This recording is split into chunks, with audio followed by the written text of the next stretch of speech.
Welcome to episode 7 of gamingti. I haven't said this in a while, but I'm one of your hosts, Imani. And I'm Tristan, the other one of your hosts. Yeah, we haven't introduced ourselves for a while, but yeah, we are the T and the I. Anyway, we have a lot to talk about today. I mean, a lot. This is going to be our longest episode, so sit down, buckle up, grab some coffee, grab some snacks, because we're going to be here for a while. Yup. But obviously, before we jump into our main topics for the day, we love to go through some sales. So, Tristan, what PC sales you got for us? We got a lot of deals. It is winter, and it is the end of the year. That means a lot of companies are having their end of year sale or winter sale, and there's a lot of good games you could have right now. A bunch of different places have these deals from Bandai Games. You could also download these at the same prices on Steam. You've got a lot of anime games like oh god, what's the name of this? I have no idea how to pronounce this. Yo, you gotta spell it for me. I see it all the time. It's like dot hack dash Oh yeah, dot SG. hack. That's basically it. Dot That's it? hack. Okay. Yeah. I thought you have to say the whole thing. Okay. No, if you say dot hack, people get it. Okay.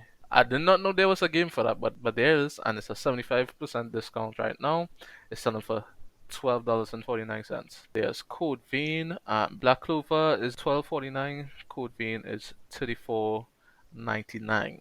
There's Dark Souls 3, currently selling for 78% off for $12.99. Got the Dragon Ball Fighter Z, and Dragon Ball Xenoverse. You can get Fighter Z for $12.49 right now, and Xenoverse is $6.99. Actually, also Xenoverse 2 is for sale right now for $9.99. I actually might have to cop those because I haven't played a Dragon Ball Z game in so long, like childhood long.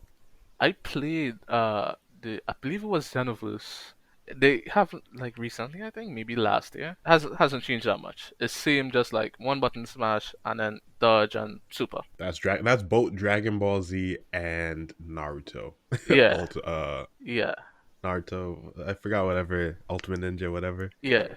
That's also for sale. Ultimate Ninja Storm is $9.99. Ultimate Ninja Storm 2 and 3 full boost, all $9.99. And Naruto Shippuden Ultimate Ninja Storm 4 is $14.99. I believe there's the Road to Boruto one. That's the newest one. It's $24.99, 50% off right now. There's also the One Piece games, $12.99 for One Piece Pirate Warriors 3 Gold Edition. I have no idea what that is.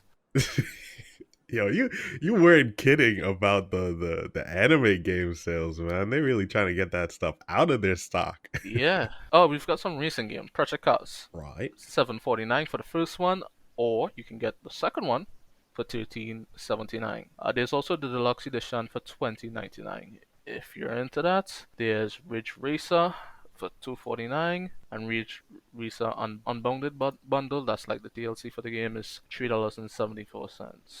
Fighting games as well. We've got Tekken 7 for $9.99. Well, Tekken 7 is the newest. I believe that came out last year or maybe earlier this year. It's a great game for $9.99 if you're into fighting games. And of course, there's the shooter. Battlefield 1 is currently 75% off, selling for $4.99.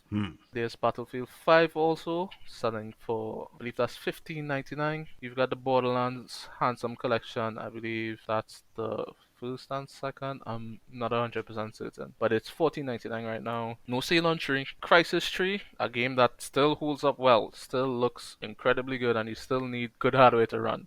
And it's like 6 years old at this point, and it's $9.99. Yeah, man. That was like the benchmark for for if your computer was good for a Yeah, long time. yeah.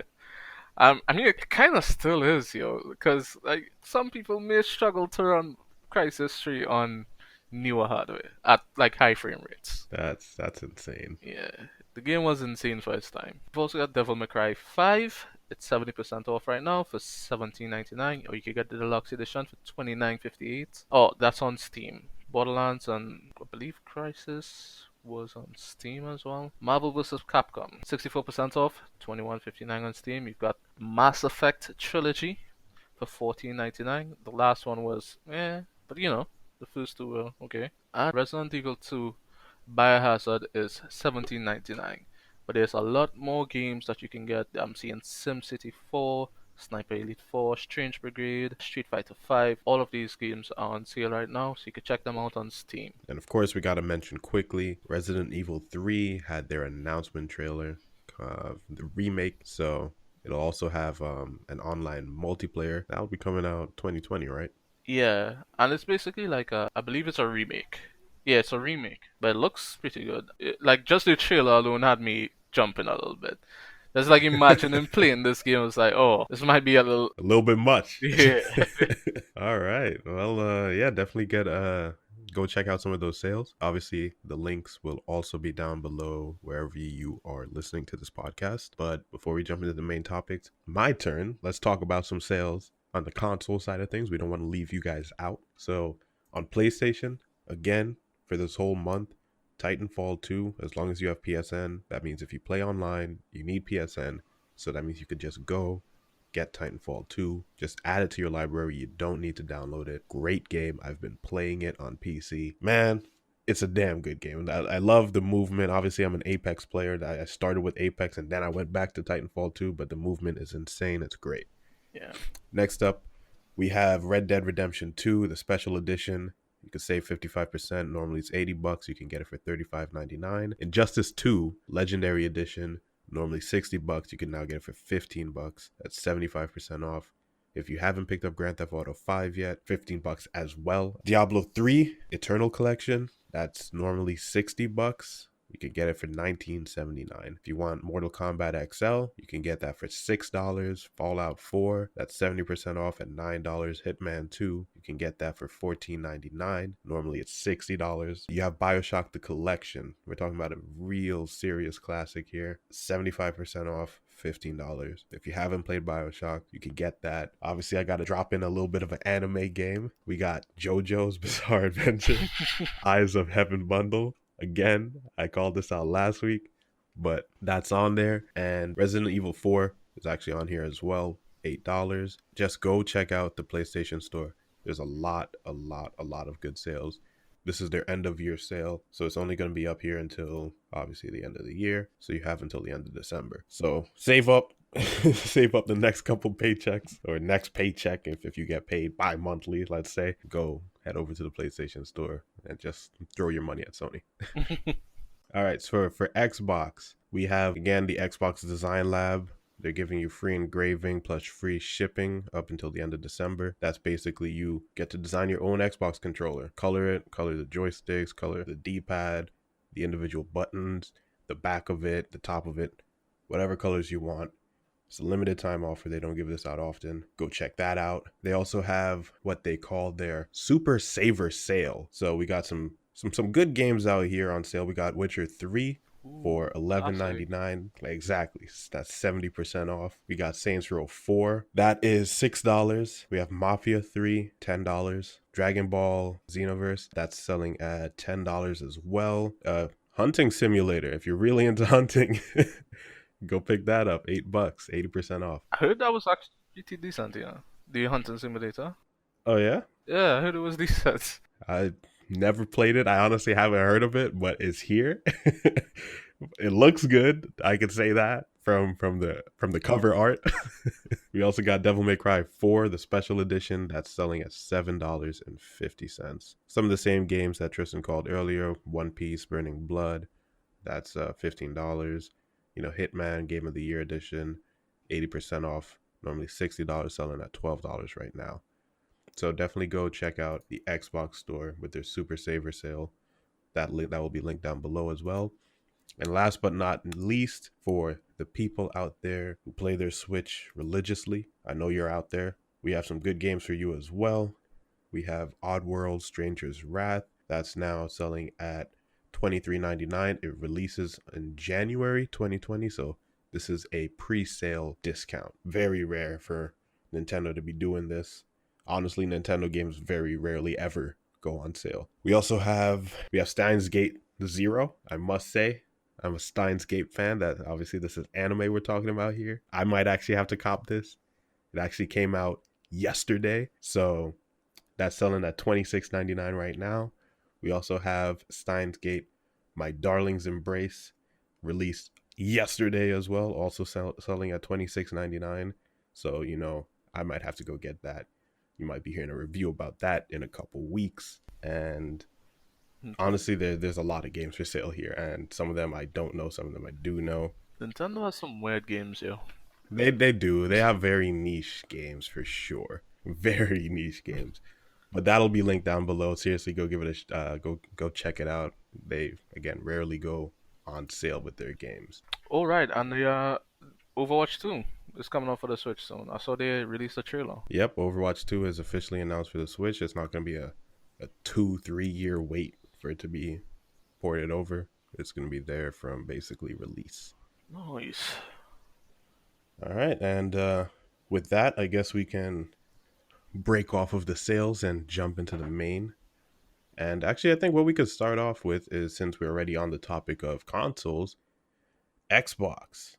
A lot of people bought the digital only Xbox, and I think Microsoft. Some people are calling it revolutionary. Their idea of a digital only console. I don't know about revolutionary, but Revolutionary. It's basically a laptop. yeah, it's basically so. But I mean, they're bringing in the sales. People are liking it, and apparently the new Xbox that'll be coming out next year will also release with a cheaper version that doesn't have a disc drive, that is digital only. So if you're in the market for a cheaper Xbox next year, you might be able to get one, in the digital only edition of the new Xbox coming out. I actually didn't think that there was a big market for people who buy physical games anymore. Very true. I I thought, like, I'm not a console guy. I just assumed that the consoles did not sell disc anymore. I, I mean, I know I saw them in like game stores. I'm like, oh, but it just never clicked to me that hey, people are still buying disc. Yeah. Yeah, and I mean, I think the it goes hand in hand with the fact that they want to release where they're going to be releasing Project X Cloud, which is their version of a game streaming service. Um, and it'll be, I think, sold alongside Xbox Game Pass. I mean, if game streaming really is the way to go, then Microsoft taking this jump is actually a pretty big deal. Yeah, I mean, if it's the rumors are true that the new consoles are going to be around $500, releasing like a $300 console with a $15 per month subscription for Xbox Game Pass may be a easier pill to swallow for a lot of people. Yeah, for sure, for sure. I mean, I have Stadia. Again, I've had no problems with it, but again, my internet is kind of ridiculous. But I really think it's a case of, if you have good enough internet and you really think that, the streaming service might be worth it for you, give it a shot. But if you think your internet is not good enough, then definitely you might have to fork over that extra $200 to get the regular Xbox with a disc drive. I don't know. We'll see. I mean, although the digital version, you can still obviously download games. It's not just exclusively for streaming, but we'll see. Well, by the way, it's called Xbox Lockhart. Yeah, the internal name is Xbox Lockout compared to Scarlet for the full-fledged Xbox. Yeah, that's the $500 one. Yep. So we'll see how that goes. That's obviously, we have basically a whole year to wait, but this might open up a new market. It might make gaming a little bit more affordable, just a little bit more. I don't really think it's gonna make as big of a deal as a lot of people might say, but we'll see. And while this is a long way away, things are subject to change, so don't take this as fact. This is just, well, I wouldn't say speculation. It's just, well, yeah, it's speculation. It's early days. Yeah, it's We're early still days. in the rumor stage kind of thing. Yeah. Small, very small leaks here and there. Yep. All right, and we also have the Google Glass Explorer edition. I don't know if you guys remember Google Glass. That was back in the days. I mean, I'll be honest. I wanted a Google Glass. I did not have $1,000 to fork over for the Explorer edition. The Explorer edition is basically for normal people, and then they have the Enterprise edition, which is mostly for businesses. But the Explorer edition has gotten its final software update, and that's basically the end of it. So if you forked over $1,000, then it's kind of going to become a useless pair of glasses now. Because what's also going to happen is they're also removing support for a lot of Google things such as Gmail, YouTube, all of that stuff. Could obviously there are ways to sideload apps onto it, but it's not going to be getting any updates, and it's barely been getting updates since 2015. Yeah, this is just a release. Just say, well, we promised you this. Here it is. And now we're done. Yeah, we're putting the nail in the coffin. But the Enterprise Edition, for the businesses out there that do use it, it'll still be available and will still be supported for the foreseeable future. Yeah. So, RIP, Google Glass. Yep. You look stupid. You ambitious. You ambitious though. But Yeah. at the end of the day, you look stupid, and people don't want to have a camera pointed in their face all the time. It turns out. So Yeah. rest in peace. I mean, do you think wearables like this will ever make an actual comeback in any way? I'll have to see how AR goes. Mm, They might. They might. Not like maybe not in this form factor, right. just because unless we get some way to control it more intuitively with our hands or something, because it just seems clunky to deal with. Yeah. But we might. I can see it happening. Just like maybe not next 5 years, maybe next 10 Right. years, maybe. We're talking about a lot more streamlined, a lot more functional, and I guess in the next 10 years we can also see where neurotech kind of evolved, tech that directly interfaces with your brain. So maybe you don't have to be swiping on the side of your glasses to control something. Maybe it might be a thought that triggers something. Who knows? This technology in general is moving pretty quickly. We'll talk about Elon Musk's neural net in an upcoming episode. That'll be an interesting discussion. Oh yeah, I forgot about that. Yeah, Jeez. Neuralink, my bad. Neuralink, that's gonna be big. But stay tuned for another episode. We'll talk more in depth about that. Yeah, I think Facebook was working on that same kind of technology as well. Yeah, I think the only thing is Elon was successful in making those flexible fibers that allow both reading and transmitting of information that goes into your brain. But again, we won't get too in depth with it right now. We'll talk about Yeah. that another time. For many years, people have been. I wouldn't say many years, probably like the last 2 years. Before the days of phones, we had big bezels going around it. I'm sure a lot of us remember the chin and the forehead of the iPhone, up to the 5, the 6, or even I think even the 7. And we are then, the notch started to come around, and then they were like, okay, the teardrop, and now we're finally getting to the point where cameras may be going under the screen. So Yup. Apple finally revealed a hands-on video of what they're calling the notch killer. We no longer gonna need that little square notch that's at the top that holds all the sensors, mainly for the camera. Might have that underneath the screen soon enough. It's interesting. It's just when it was announced back in I believe some early this year, there was some concerns of light from the screen bleeding through and like this hampering the camera lens. So Right. I'll need to see how that works out. Yeah. I mean, I think the way that they try to prevent it is basically turning off all the pixels. You basically, anytime you're going to use the camera, you're going to end up with a forehead of black Hmm. pixels at the top. But I think what people are more worried about is the fact that when the camera is turned on, there's still a screen in front of it, and the screen Yeah, still has pixels. So you're still going to be seeing, it's going to be like looking through slits. If you yeah, ever have those blinds that have the louvers, uh, think of it as you're opening it. You're still seeing most of the picture, but you have these little lines going across that might be blocking the view. But image processing might be able to get rid of that as well. yeah. It might be, but the phone does look amazing though, and Yeah, like basically bezel-less phone looks amazing. it looks good. It looks really good, and I mean that combined with the fact that phones might also be going buttonless soon enough. We're talking about it's not going to be physical volume buttons on the side or a power button or anything. The buttons will technically still be there. It'll be more touch sensitive and or haptic feedback. Or even they might be even portless if Apple releases that portless iPhone iPhone for next year, right? for next year. Yeah, which I don't know. Maybe another company.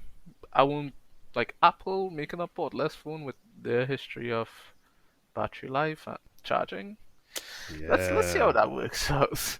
The thing is, battery tech too is in general is getting a lot better as well. So we'll see. I mean, who knows? Because I know Apple obviously they buy their batteries from another manufacturer who again works on this battery tech for, and they've been working on it for a while. So over the next coming years, I know that there's going to be some big jumps in battery technology. We'll see how that goes, but it's also going to be interesting with the fact that Apple came up with the lightning port, and then everybody was like, just go to USB-C. Like, I mean, you have it on your laptop, you have it on your iPads, you have it.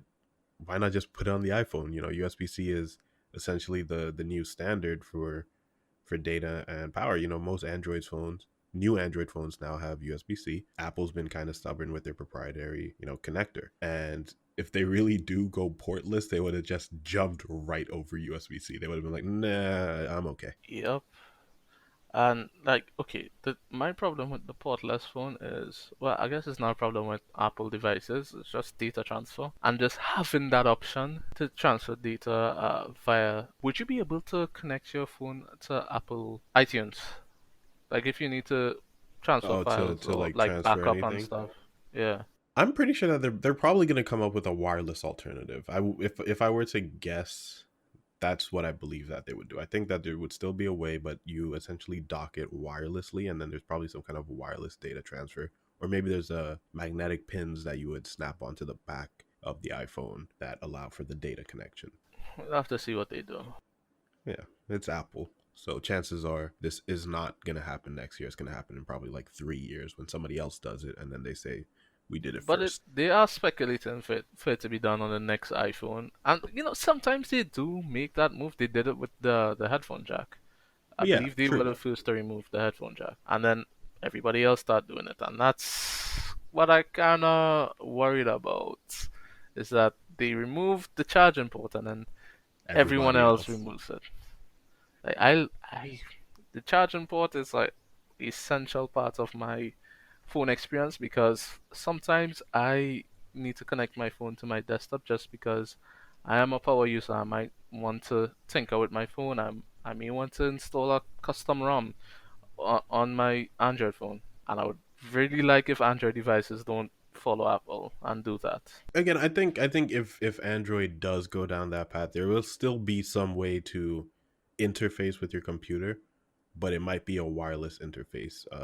Again, it might be a charging pad that does both charging and data. The only thing I'm kind of concerned about is man, charging pads, yeah, they're kind of cheap, but good ones aren't cheap. And y'all gonna include that? Like, you guys have to include a way for me to charge my phone and data as well. So give me, like, allow data pass through. It'll definitely bump up the price of phones if they do that. It's either that or coils, making wireless coils are getting cheaper. I mean, we'll definitely see though. Only time will tell. This is all just speculation. Yep, it's just speculation. Again, take it with a grain of salt. Exactly. And let's see. What else do we have? I mean, we could There was that. hmm? I mean, I was gonna get into that. That YouTube stuff with there was this copyright. Uh, Yes. Network but just claiming a bunch of content creator stuff. It basically, a channel, could check him out, Force Gaming on YouTube. He fairly well known. I've been following him for a while. He got copyright claimed, which is obviously a big deal on YouTube because it also hinders your way of making money. It essentially demonetizes your video. And this very small MCN, which is like a channel network manager or something like that, known as Illustrated Sound Music, they essentially went and demonetized what could possibly be millions of YouTube videos in essentially like the click of a button. And the way they did it, what they were copyright striking were, what do you call it, the short, the clips or the scenes, Yeah, the cutscenes in cutscenes. the video game. So like the streamers or the content creators would be recording their gameplay, and during the gameplay there would be a cutscene that's in the game, and this company just says, "Yo, that's ours." Hmm. And they actually don't own it, by the way. So these are cutscenes from a variety of games. We're talking about all kinds of different games. Any games with story modes that have little cutscenes in them. Essentially, they claimed. I think it's kind of ridiculous the fact that that was even possible. Like, you're telling me that somebody can just do that, and I think the big problem with copyright striking or copyright claiming in on YouTube is there's very little repercussions for it. So Yeah. what you could essentially copyright strike, you could falsely copyright strike somebody and tie up their channel, their money, and possibly get them a strike. And you have 3 strikes on YouTube. And once you get the 3 strikes, you're done. And you could tie them up, and essentially nothing bad could happen to you. Well, the claim is different from the strike. Yeah, So of like course. the claim doesn't count as a strike to your channel, Hmm. but it still demonetizes your video. And for them to do that so simply, and it's not an easy thing to reverse. You've got to go through a lot of stuff to prove to YouTube that, hey, this content claim is incorrect. This content is mine, or I believe that I this is fair use of this content. This is not a simple process for the content creator to go through, Yep. and it's really easy for people to claim that content is their own. So I think YouTube needs to sort this out and fix this because it's a problem.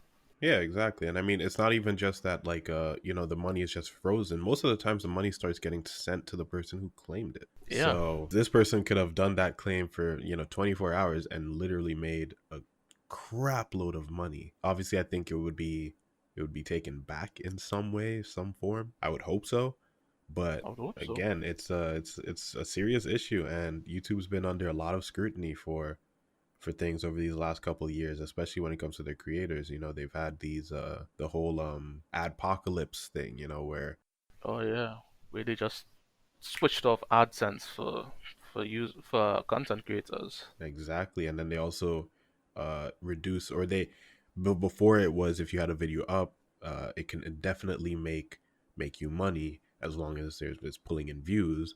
But now there's actually like a period of where you're able to make that maximum profit, and then after that period it gets reduced. YouTube's been under some serious scrutiny, and I think they really need to step back and look at what's good for their platform. I mean, I realize that a lot of mainstream media is taking over YouTube, and I I went to YouTube to get away from mainstream media. Yeah, now it's there. Now it's like the trending page and like the recommended page is basically just late night Late night talk shows. shows. Yep. Yeah, It's the Jimmy Fallons, those guys. And it's ridiculous because, you can get a video that has millions of views in the first 24 hours, and then you still might not get onto the trending list. Whereas before, I don't even know when this started. I'd say probably like 2016, this might have started. maybe 2016, maybe even Yeah. 2015. Yeah, But around like there. around there, I mean, YouTube was truly run by the PewDiePies, the Markipliers. Those were the guys who essentially were the big faces on YouTube and who would constantly be hitting the trending pages. Now everything that's on the trending pages is a mainstream media talk show or late night show, and it's stupid. Decided that, or is something that's really, really safe and really, really advertiser friendly. Exactly, and that's where Adpocalypse came in. The whole you advertiser friendly. YouTube wants to promote that. Hey, our platform is very open to collaborations with advertisers, and our content is very advertiser friendly. Which is why, if you've noticed over the last couple of years, a lot of YouTubers who might have been very explicit in their videos in terms of cursing and language, they've either toned it down or now they just bleep it out. So now it's quote unquote advertiser friendly. I think another thing, well, okay, I'm just gonna be seeing this as my opinion. I'm not a YouTube content creator, so I can't speak on behalf of YouTube content creators. But I would say that I think that a lot of these content creators need to stop looking at themselves as YouTubers and look at themselves as content creators. Don't have YouTube as your sole. YouTube is not a job.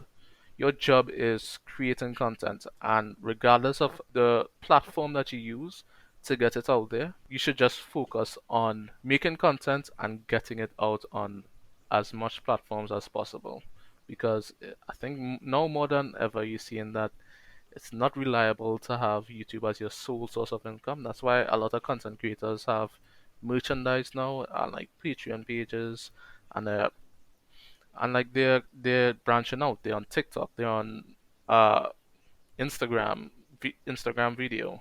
A lot of people are branching out. I think that's the way to go, because YouTube is not a job. It's just the platform that you use for your job. I think that's the way you need to look No, at it. that's a very extremely valid point. I think the thing is, again, just the phrase or that word YouTuber gives YouTube so much power. You know, you're looking at YouTube as your employer when it's really not the case. You're publishing on their platform and so on, but you're the one who's bringing people to YouTube. You know, so Exactly. it's definitely a case of, yeah, people need to really start looking at their content a bit differently. You know, you're not just a YouTuber, you're a content creator, and people go where your content is.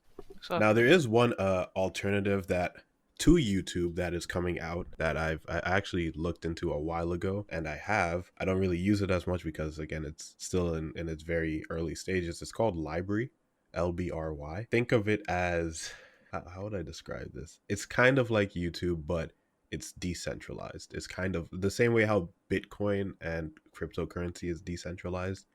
It's more like a platform that is run by the users essentially, which is interesting. And it also does have a crypto aspect on it. I don't want to talk too much about it just because I looked into it very briefly, and I do know it's still growing. A lot of content creators, like I know that a handful of content creators that I have watched, smaller ones, have completely left YouTube, or at least post a lot less on YouTube, and have actually went over to Library. So Oh, cool. it's something that we'll look into more and maybe talk about on another episode. All right. Well, I mean, that's good. YouTube just have this. It's a huge monopoly that YouTube has on content creators For right sure. now, and it's hard to go at them. Like, is Vimeo still a thing? Yeah, I feel like Vimeo is that place where it's like if you put up music on YouTube, like, or like a music video on YouTube and it gets deleted or something, you go to Vimeo because it's gonna be there. Yeah, I guess. But Yeah, but they have a hold on the like what would you classify YouTube as community based I would say it's entertainment? yeah, what would I classify YouTube as? I guess it's That's the thing. It kind of has the category locked up. It's yeah, it's YouTube. just It's its it's own category. you YouTube it. It's kind of like Google, you know? It's like Google is a search engine. I guess YouTube is a library of content, various content, whether it be gaming, educational, whatever. It's just a platform that people can post videos of whatever except pornography. All right. So yeah, YouTube's in an interesting place right now, and we'll see what the future holds. Oh, actually, quick jump over back to gaming right quick. Kingdom Hearts 3 came out earlier this year. I played it. I liked it. I was disappointed by it. And But you like yeah, I mean, it? I could say that I liked it because of the nostalgia. I mean, I've been waiting for this game for essentially what, like 12 years. Bro, it's actually kind of crazy because even though the last time I played it was over a decade ago, we're talking Kingdom Hearts 2 on the PlayStation 2. They took so long to develop this game. They skipped a console generation, by the way. So that says something, because I remember I played Kingdom Hearts 2 on the PS2 and I was like, oh great, okay, PS3 Kingdom Hearts 3, let's go. The PS3 came, my PS3 went, my PS3 literally died, and I got a PS4. The PS5 is coming out next year, and I just got Kingdom Hearts 3 at the start of this year. Yeah, it's it's been a wait for Kingdom Hearts. Yes, yeah. And like again, I liked it because of the nostalgia, but in terms of content and the amount of content and the gameplay and everything, gameplay was cool, but it was really simplistic. I mean, obviously Kingdom Hearts is a button masher type of game, but it wasn't very challenging. Maybe I should play it on a much harder difficulty, but I remember struggling a bit more in Kingdom Hearts 2. And just the amount of worlds, because you know it is a Disney based game where you travel to all of these worlds and you meet these Disney characters. You know, You know, you could like say Ariel from Little Mermaid and so on. And I was expecting a lot of worlds, and I get there and then there's like 8 or 9.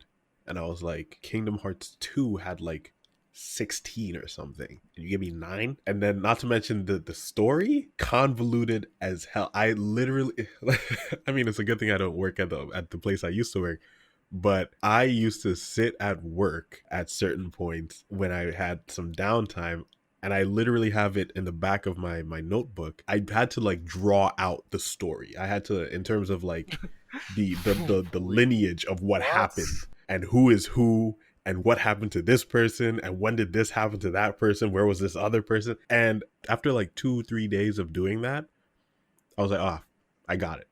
I understand it. This is 2 3 days of not playing the game, literally just trying to figure out the story of what the game is. And I was like, all right, I think I understand it. So it's a video game that gives you homework. It's a video game that gives Wow. you homework and it's confusing as hell. If you just jump into it, you're going to be lost. But the reason why I bring all of this up is because they're finally releasing their DLC, Remind, which is coming to the PlayStation 4 on January 23rd, 2020, and the Xbox One on February 25th, 2020. So if you're a PlayStation 4 player, you're going to get this a whole month earlier than the Xbox players. Unfortunately, although I do have a PS4 and Xbox, I got it for the Xbox because I was playing my Xbox more at that point in time. So I'm going to have to wait. All right. So you wanna jump back into our main topic from last week? Wait, but before we do that, I mean, we already told you guys this is going to be a long episode. I know you have something else you want to get off your chest. Hmm. Okay. All right. I'm gonna try. I'm gonna try to be as As civil as calm possible. and civil, as collected as possible, because I want to contain myself for our main topic. We've got a lot to talk about, and I need to be able to speak after this. All right, well, I'll at least give the lead up. Everybody knows Apple. We were talking about them earlier with the iPhone, but as you probably know, iPhones and iPads are not the only things that they make. They make laptops, and recently they made a desktop. And this is a refresh of what people call the trash can Mac. It's essentially a full desktop, Mac that is extremely powerful, supposedly. I mean, it's got some decent specs, but the price and what you are paying, I know Tristan has some stuff to say about that. I mean, you might as well break it down for the people. All right. So I'm a PC guy. I'll preface what I'm going to say with that. I am a PC guy, and I like PC because I can build my own PC and customize it however I want. But I know that Apple makes good products and their operating system is really great and their customer support is outstanding because you get you're basically covered on a lot of stuff, and whenever you need assistance with anything, they're there for you, and the system is really easy to use, and it's powerful because of their software, right? Damn, the generosity here. This is the calm before the storm, people. Tell them what you really feel, though. Now, their hardware, because they designed the software, their hardware does not have to be the most powerful, which means it does not have to be the most expensive hardware. And the hardware in that new Mac Pro is not worth $53,000, which is what they're charging for the high-end model. It's maybe worth $20,000 to $30,000. So are you telling me that the support and the operating system is that worth $30,000 to $20,000? Is that what you're telling me? Now, for comparison, 53 grand can buy you a long range Model 3, or it could essentially pay off 2 years of my tuition for university. So, yeah, 53 grand. And this is the foot, like, you cannot get any better than this. This is top of the line. This is maximum specs. This is everything that you can possibly get on this computer. But that's not the 53 grand one. Apple, not a lot of people are going to buy that, and Apple knows that. The 53 grand model is a marketing ploy. They're, that's just to get people talking about it because when they go to the website, they're going to see that, hey, you can get one for $6,000. That's a lot less than $53,000.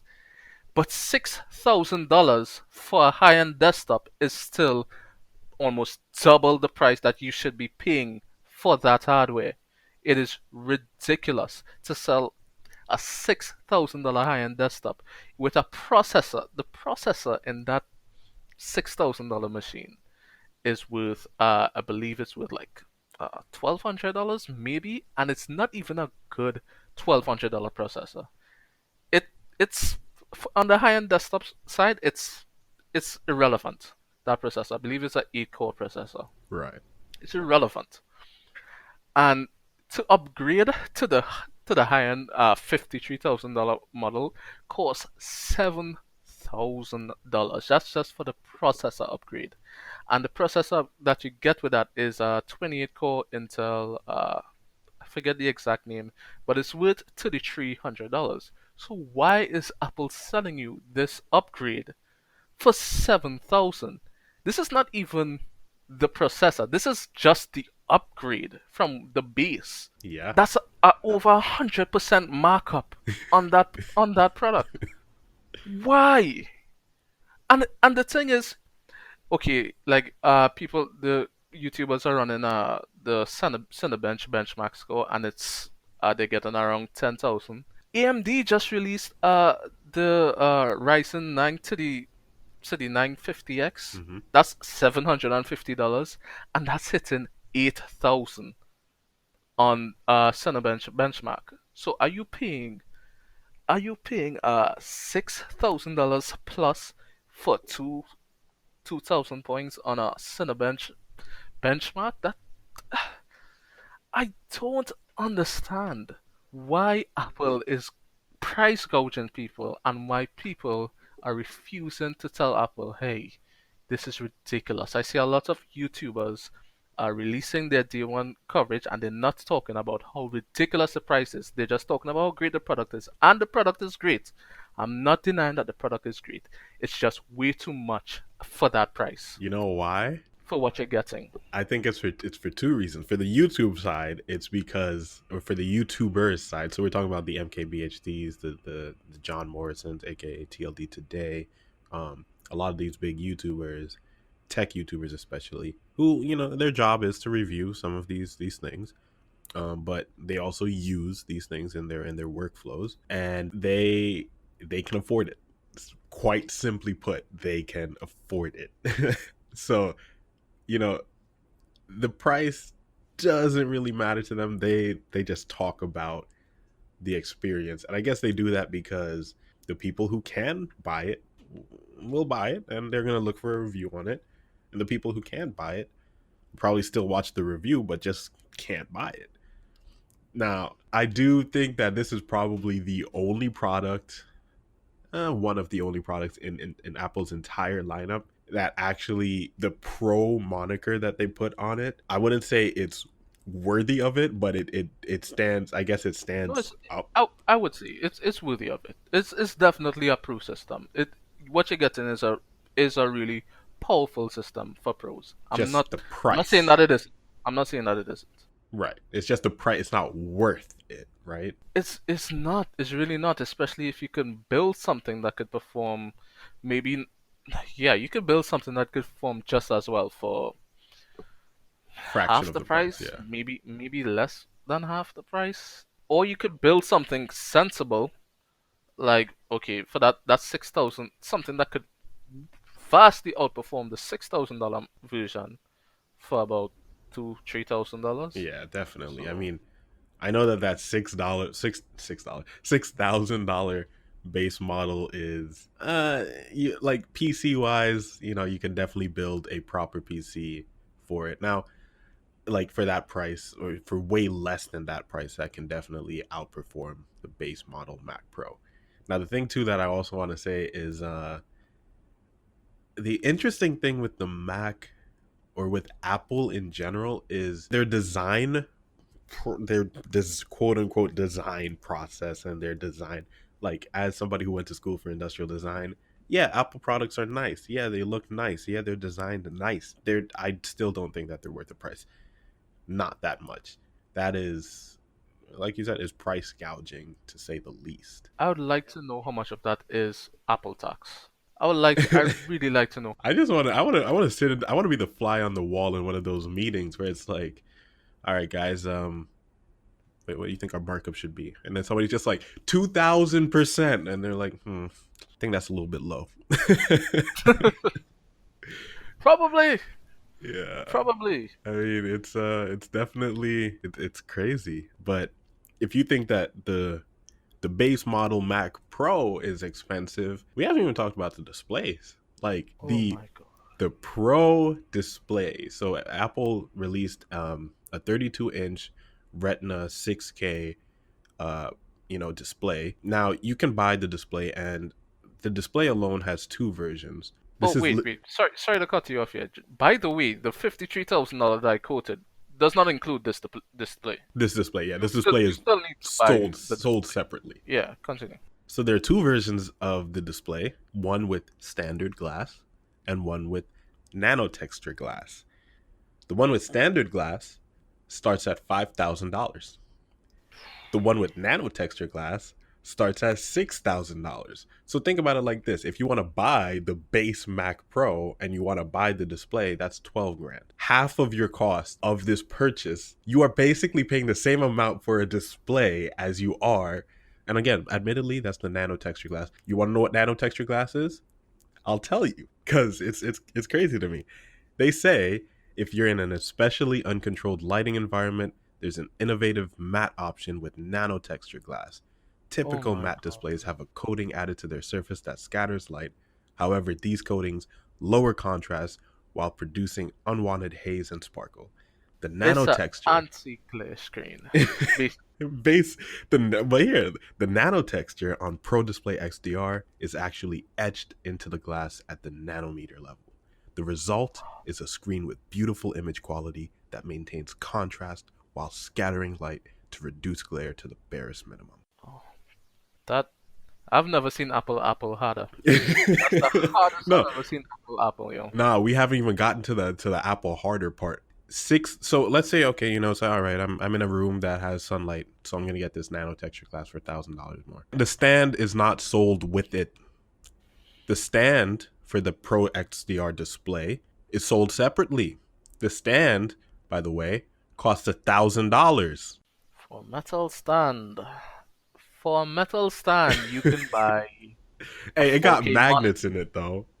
It got Oh, magnets. magnets? Oh, you didn't say it have magnets. Oh, that changes everything. It has magnets. Okay, price justified. Yeah, hey, at least you get free shipping. Think about it. Free shipping. I would hope Free? so. Oh my god. And if you want to get Apple Care display for the display, my bad. You Um, have to. It's six. It's it's a six basically thousand dollar screen plus the stand. yeah. Um, that'll cost you $500 Oh my for god. 3 years of technical support and accidental damage coverage. So if you want to really go hard and do double two displays, full end Mac Pro with two stands, we're talking about 53 grand plus 12 grand for the two displays plus $1,000, or no, plus $2,000 for the two stands you have to buy separately for the displays.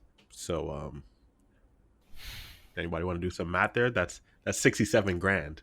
That's a Cybertruck That is a fully decked out Cybertruck. plus insurance. Exactly. So I mean, you could either buy all of this stuff or you can buy a Cybertruck. No big deal. It's up to you. Choice is yours. I mean, I wouldn't buy either because the Cybertruck is ugly. Eh, I still believe it's ugly, even though Elon is driving it around, trying to convince people that it's not. It's ugly. hey, he's driving it around. He's making it look good. He's quote unquote look good. He ran over a cone or something when leaving that Japanese restaurant in Cali. But there's starting to be some spottings of in the wild. I don't even know if it's legal to drive that thing. He's Elon. He could get away with it. But yeah, so if you're a really hardcore Apple fan and you have $67,000 to go drop, oh, and we're not talking plus tax yet, by the way. So tax is probably gonna be another like 5-10 grand or something like that. I don't know. Oh my god. So yeah, car or a computer and a couple screens. Or computer that looks like a cheese grater. Hey, Which, so the design is the cheese grater design is kind of weird, I will admit, but well, it is an iconic design. It's the one before the trash can was had that cheese grater look, exactly. So and they brought it's it for back. air. It is for airflow. It is a reason There is a why it looks reason. like Like that. the way that the system is designed inside, it doesn't have a fan on the top or the bottom. It just has three fans at the front, pulling air through that cheese grater, sending air all the way through the system. The airflow design of internally of the system is pretty good. Is it $53,000 good, or even if you want to get the basic version, $6,000 good? Probably not. Yeah. Oh, by the way, just let me just mention this. Those are 1.5 terabytes of ECC RAM. Hmm. How much do you think that upgrade was? It's RAM. Uh, Ballpark a figure for me. dude, I don't even know. I'm gonna like, yo, this is kind of crazy. I'm talking about RAM for this. I'm gonna say 6 grand, 5 grand. Mm. It's 25 grand. $25,000 for some RAM. It's $25,000 for 1.5 terabytes of RAM that you will never ever use, because 1.5 terabytes of RAM for a high-end desktop is, I'm sorry, you're not supposed to use that word. I'm sorry. We'll It's bleep it out. ridiculous. It, It's idiotic. You won't use you won't use 100 gigs of RAM on that system. Like, I'm not saying that you'll never ever use 1.5 terabytes of RAM, just not in that system. You'll never use it in that system. hey man, it's future proofing, bro. It's But the future. processor isn't future proof though. Nah, you gotta upgrade that, man. You can't. Hey, it's Apple. Anything is Appleable. Mm. It's Apple, so yeah, you really can't. I mean, for example, I have 32 gigs of RAM on my current PC, and damn, I'm using like 43%. I'm using 13. I'm using almost 14 gigs of that. If I had 1.5 terabytes of RAM, I don't even think that's a percent. I Mm. like my usage bar right now. My usage graph is like almost halfway. It's 43%. It's just a straight line going across. On the Mac Pro, it probably wouldn't exist. Yep. But yeah, you can get 1.5 terabytes if you want. If you really It's wanted like, to. or you could just buy a sensible family sedan. You could probably buy more than just a sensible sedan. Yeah, okay. But well, okay, we're done. We're done riffing on Apple. I mean, maybe we're just doing it because we can't afford it. That's one possibility. But the reality is, if you can't afford this, or if you do buy this, chances are money is not an issue for you. So good for you, buddy. No, You could you see, sponsor us. that's my thing though. The thing is, Apple, for some moronic reason, sets the trend. So they start selling more expensive products. People are gonna realize, hey, we could price gouge as well, and everything else is going to be expensive. They're gonna have a ridiculous tax on everything else just because they can. Right. Yeah. That's how Apple does Apple. Well, we can leave that topic there. We can now jump into the main topic. We're already quite a while into this episode already, but we're now about to drop into the main topic. Like I said, this is going to be a long episode. And last week, we left you guys saying, we're going to be talking a lot more about cybersecurity. And we're also going to be talking about data, the data that companies have on you, the data that, gets put out there anytime you sign up for a website and you fly through those terms and agreements, and the data that we're talking about Facebook and Google have on you, and just also some of the companies that you don't know. And for example, ByteDance, who is the parent company to TikTok, and a couple other Chinese companies such as Tencent and Baidu. Baidu is essentially the Chinese Google, since Google is not allowed in China. A lot of Western products are not allowed in China, especially Western tech products such as Google and so on and so forth. And even to add to that, I saw like recently they banned even more the I can't remember his name, Pooh Bear.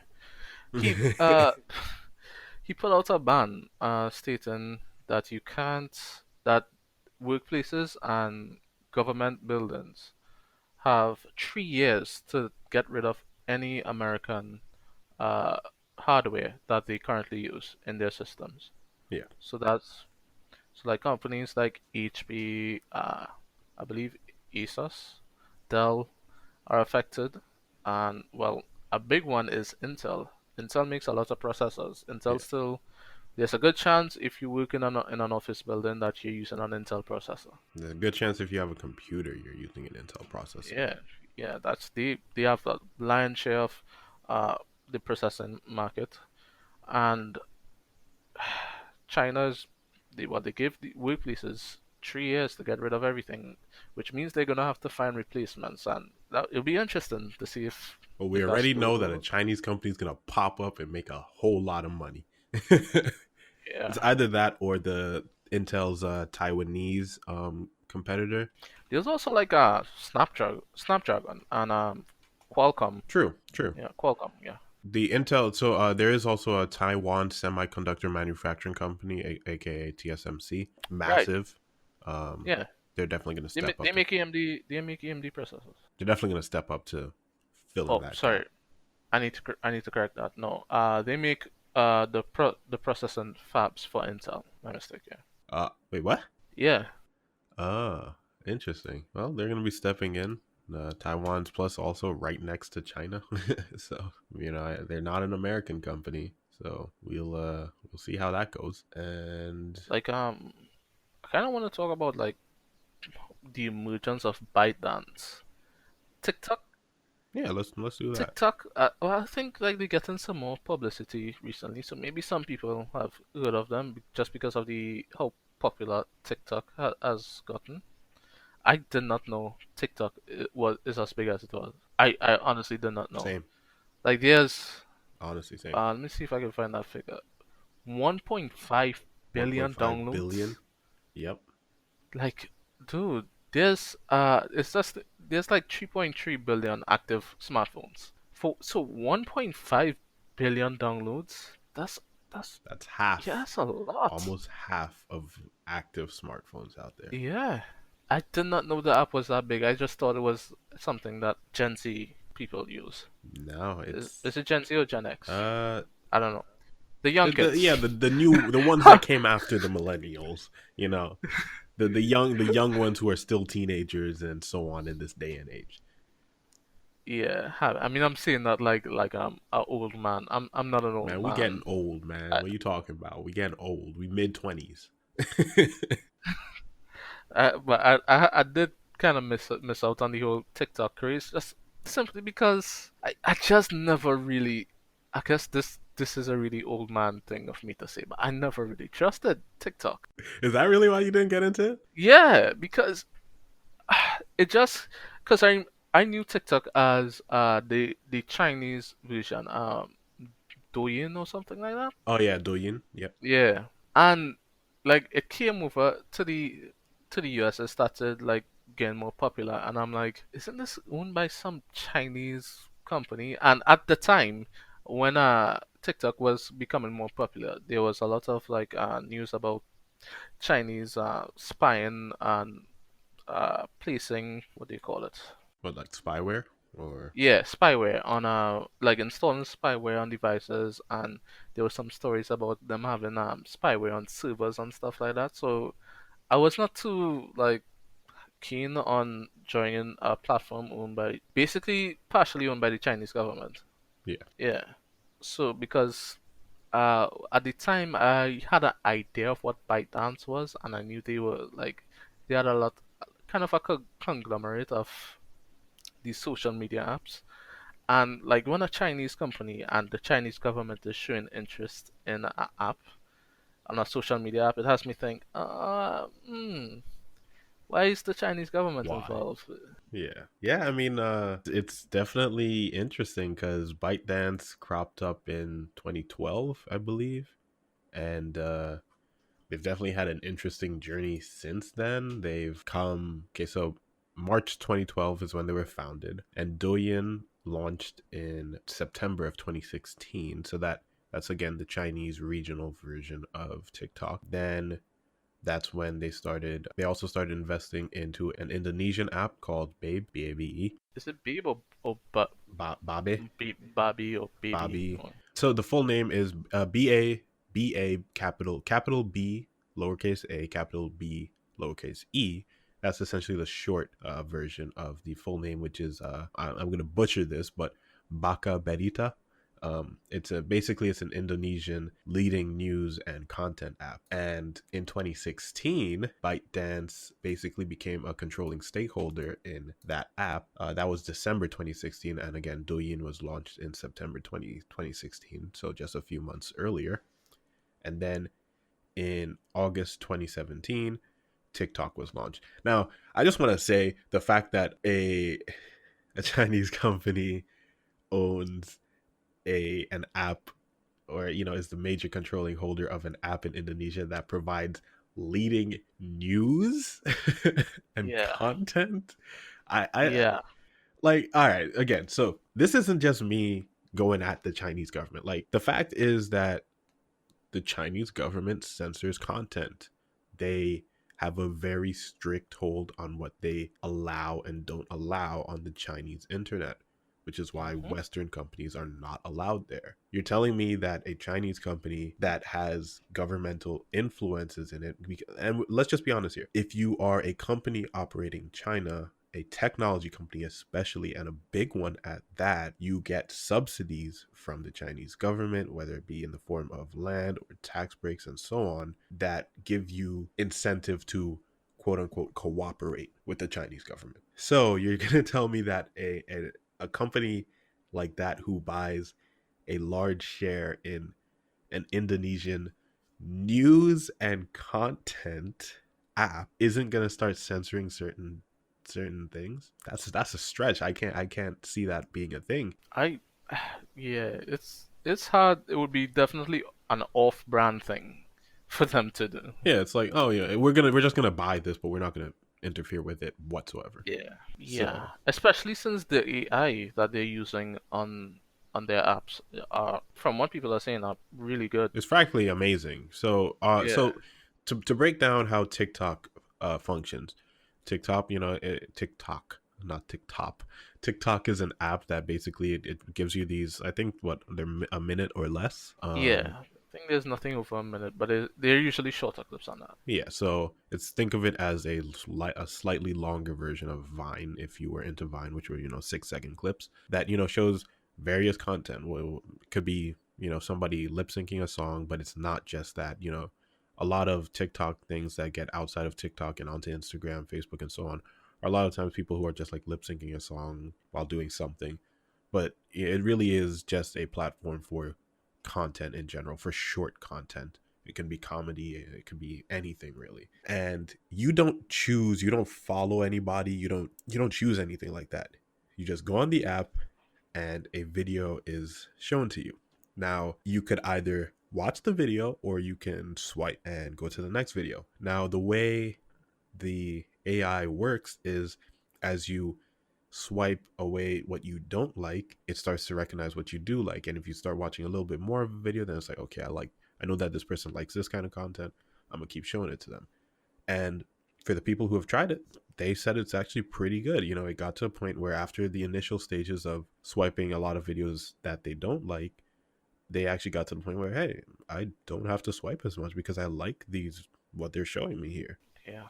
So this company that has advanced AI, that this AI can effectively control what they're showing to the users, that there'll be no sort of censorship or any attempt to control the content that's on the app. Yeah, like no attempt to manipulate what that person is seeing whatsoever. Yeah, I And I don't chances see are that they already happening. have like a solid line, like set of code written in that anything negative about the president of China or anything negative about the Chinese government in general is going to be censored. I'm pretty sure that that's already been taken care of. I actually saw recently that TikTok had they were limiting the amount of views that disabled users can get. Oh, So like what? yeah, so because like that's not the kind of thing the quote they said was, well, I'm paraphrasing it, is so that the is to avoid the disabled user getting bullied or something like that.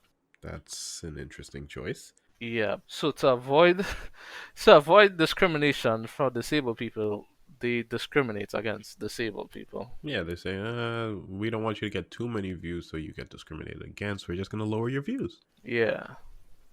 It's It's an interesting stance to take. an interesting play, yeah. And I mean, so again, they acquired, both the news app and then they launched their own, Douyin originally, and then it became TikTok, which was launched in August of 2017. Now, for those of you who may remember, there was also a similar app known as Musically going around as well. Musically was eventually acquired by TikTok, Yeah. interestingly enough. So they merged and they united to provide what they say is a unified user experience. So they TikTok launched in August, to the rest of the world outside of China, and in November they acquired Musically, which again they just essentially said, "Hey, all the people who are using Musically, come over to TikTok," and that's essentially how they got such. They very quickly took a hold of that entire market, this short video market. Yeah, and this company ByteDance just have this like to go through a list of the companies that they have. You mentioned Douyin and Babe or Babe. We'll call it Babe. Yeah, but there's also other stuff like Vigo Video, Mm-hmm. which is another social media app, and like Hushan. Yeah. I'm butchering these So, names. Vigo and Hushan or Hoshan Video is also a short video platform in China.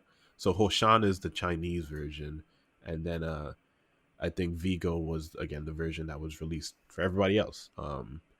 And allowed you to And they're create. basically just like New Vine, yeah. Yeah, exactly. So it allowed you to create and share, videos, short videos, and so on. But it also provided users with editing tools within the app, creative stickers, filters, special effects, and stuff like that. So kind of think of it, it's kind of like Snapchat in a way, it had that same kind of that vibe to it, but a bit more to it. Yeah, so you can definitely see that ByteDance was really or is really taking control of that like short video content market, Yeah. having TikTok, Musically, Hushan, and Vigo. It's not even just that short video. Well, I think right by this time they have it locked up. I don't think any other short video platform can go at TikTok at the moment. It's Yeah, just I mean 1.5 billion downloads.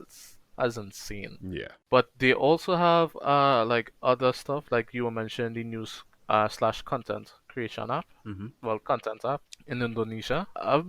This is a rumor, but I've been hearing they're working on a music streaming app. Ooh, Yeah, that'll be interesting. I mean, I would think that they, they are privately owned company. ByteDance, that is a Yes. privately owned company that's worth roughly $78 billion dollars according to Reuters. So I would think they're capable of making a music streaming app, I think they would have a lot of resources, a good way to share the music that they are making on the app, especially with TikTok, and because the Musical.ly stuff is still popular. Yeah. So they can get a lot of license if they make a music streaming app. Yeah, and I mean, think about it like how Instagram started to incorporate Spotify playlist and Spotify songs and stuff onto Yeah. your Instagram stories. If ByteDance wanted to make a music streaming app, and then all of a sudden now that was incorporated into TikTok or any of their other short video content apps, that's the big thing. And the thing is, for people who make music, this could be really big because while, yeah, the Chinese market is still on lockdown, a lot of musical artists from the West also still do have fans in China. Yeah, a lot of Western artists might see this as, damn, this could be a big opportunity to start to break into the Chinese market. Yeah, China is a big market that you just can't easily break into. Yeah, it's government locked. It's literally behind lock and key. So if somebody starts to invite you in, man, that's a huge market segment that you now have, like, you're now opening yourself to. I mean, a lot of these companies you are starting to do that, especially like the gaming companies like Tencent Games. Yeah. A lot of companies will go through Tencent Games to get their game in China.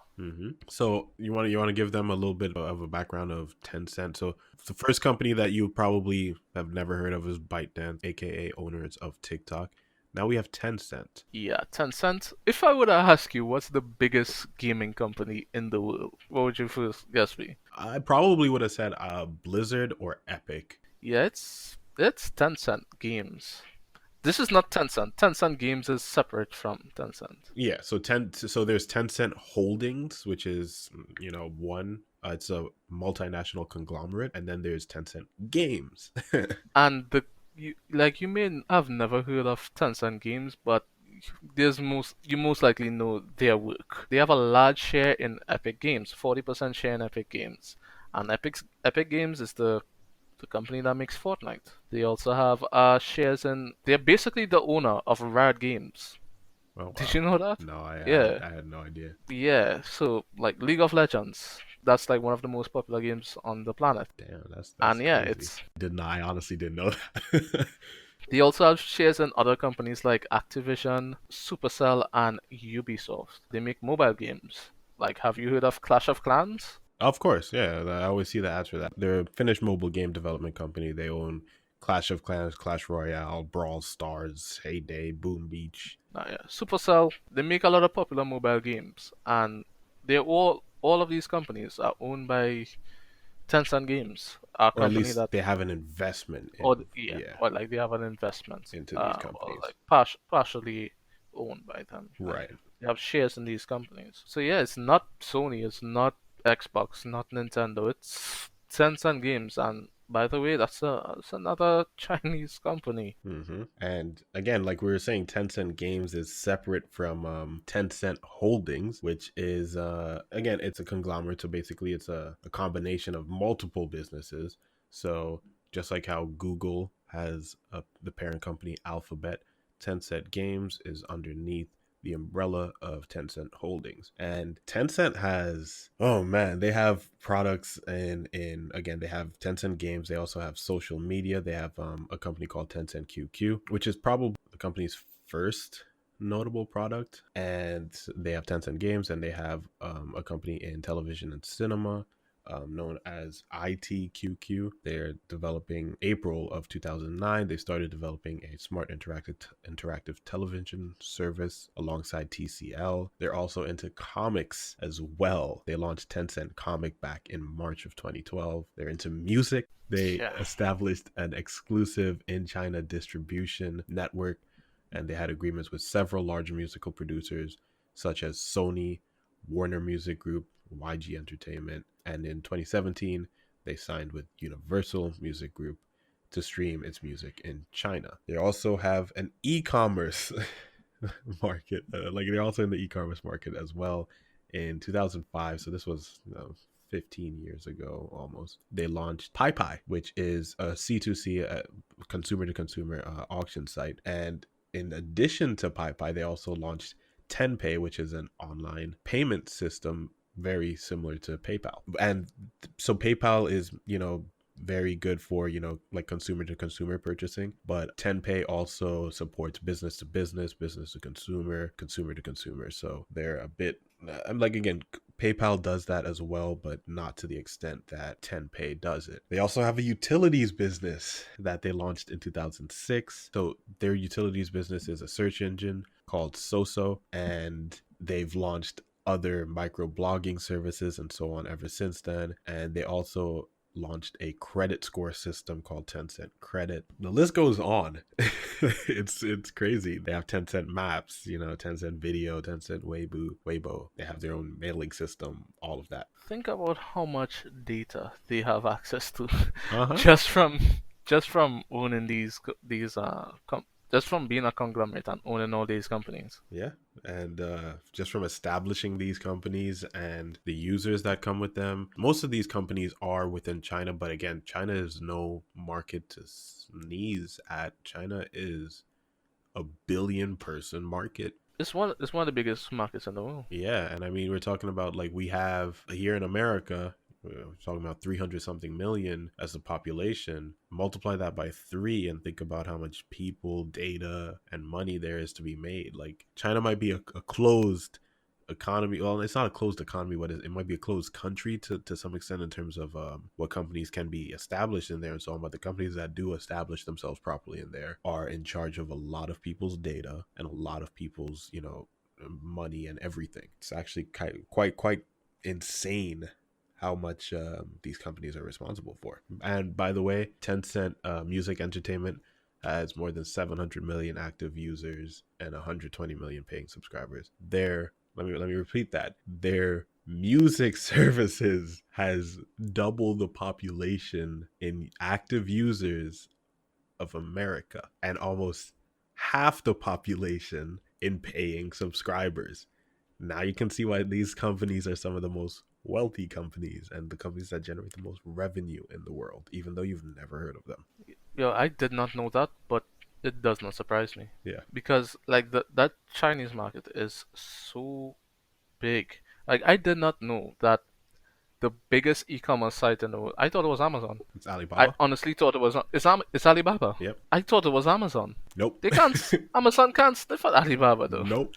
And the thing is, Alibaba isn't even just in China. Alibaba is everywhere. Like, obviously, it takes some time to get outside of China, but it's everywhere. Yeah. That's why Jack Ma, the founder, is one of the richest people in the world. And he actually left Alibaba, I believe, because the Chinese government wanted to get a little bit too involved. And ever since then, Chinese government has been involved. I don't order anything from.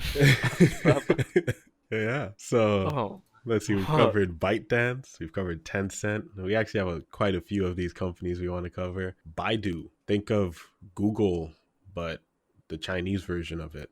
So again, Google can't operate in China because they're a Western company.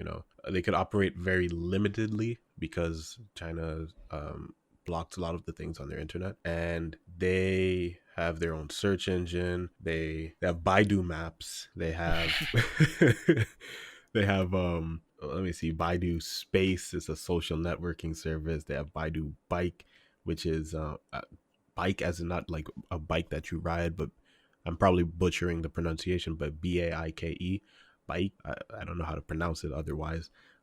Which is also China's largest online encyclopedia. It's just like Chinese Wikipedia. Essentially, they have which is probably heavily censored.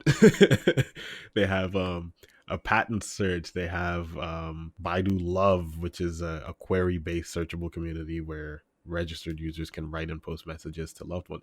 I'm probably just estimating at the list of things I'm seeing here. There's probably like 30. They have a web browser. So like while we have Google Chrome, they have Baidu browser. Yeah. Basically, China has their own version Of everything. of everything, which is largely controlled by the Chinese government. Yeah. I mean, so the thing is, these companies, realistically speaking, I don't want to go into this only, riffing on China, but these companies, realistically speaking, are probably run by some pretty, fairly, almost as equally as decent as executives of companies in America or any other Western country. They're probably run by fairly decent people. But the thing is, it's not as decent as again, CEO that's what I'm can saying, be. as decent as executives in large companies can be, right? Like Yeah. they're not any worse than the Google CEOs, Facebook, Apple, Microsoft. They're not any worse than these guys, technically speaking, but they're not The issue is most of the times the Chinese government. And again, the issue stems from the fact that they censor things. It's not a, like you don't have freedom of speech, so to say. They're very critical on things that they just don't like. If they don't like something, they'll take it down. It just won't be available for anyone unless you find. I believe there are other means for them to get access to these content. Yeah. I'm not sure. Is it illegal? So I think if you try to access a VPN, it's you can do it, but there are, I think, repercussions that can come along with that if they find out. I mean, the democracy is almost like, oof, that's a real strong democratic nation you got there, China. Yeah. And again, maybe this is just us as, Western natives. This is something that's a bit more foreign to us, such, restrictions on quote unquote freedom. But for the Chinese people, a lot of them are most of the time fine with it. And I think that also has to do with a cultural understanding, a cultural background. So what we might see as something that's a bit much, they might not see as so bad. So obviously we're criticizing from our point of view. It's just our point of view. It'd be really good at this point if we had a Chinese viewer or listener that could weigh in right now. Nah, bro, we would be banned so quick. They'd be like, nah, you're talking too much shit, bro. You're gone. You're done. You're cancelled. We've covered, let's see, ByteDance, Tencent, and Baidu. Those are some of the companies that we wanted to talk about. But let's switch gears. We're still kind of on the same topic. Let's talk about data. So we've been talking about what the Chinese government has been doing, with investing in certain companies and how they might control content and what's seen and so on. But what about over here in the West? We have Google, we have Facebook, we have a lot of companies that collect our data. What do they do? It's almost too much freedom. You're too free to share your data online. Yeah, exactly. We need some of that good old China democracy. Some good old Chinese democracy is what we need. Somebody just take that clip out of context. Yeah, I'll watch. Somebody out there is gonna clip it, whenever, if this podcast ever blows up, they're gonna go back and they're gonna be like, oh look, these guys want Chinese democracy, and what does that say? They're communists. They're both communists. Oh man. They work for Pooh Bear. They're sleeper cell agents. Sleeper cell agents. We're secretly Chinese. I'm a black dude, by the way, for people who might not know. And I am also a black dude. Nicely. Hey, I mean, there's black Chinese nice people. cover, bro. There's black Chinese people, it's rare, but it's a thing. So yeah, probably sleeper agents, right? So yeah, let's jump into some of the data that gets collected. By the way, if you think Facebook and Google have the most, you would think Facebook and Google have the most data on you, probably. I did. You're wrong.